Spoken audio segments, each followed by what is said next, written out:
আজ আমাকে কথা বলতেই হবে ইনশাআল্লাহ, কারণ আগামীতে আবার আপনাদের সাথে দেখা হবে কিনা আমি জানি না। কথা বলতেই হবে। আমি দেখতে পাচ্ছি বাংলাদেশের ভাগ্য আকাশে উত্তর গগনে কালো মেঘ জমা হয়েছে, ঝড়ের পূর্বাভাস লক্ষ্য করছি। যদি মোকাবেলা করতে না পারেন সক্ষম ভাবে, এমন অন্ধকার গাঢ় কালো অমাবস্যার রাত আসতে পারে যার সুবে সাদেক হওয়া অসম্ভব।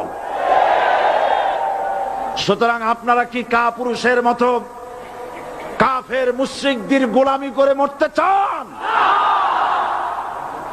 বিড়ালের মতো 500 বছর বেঁচে থাকার কোনো লাভ নাই।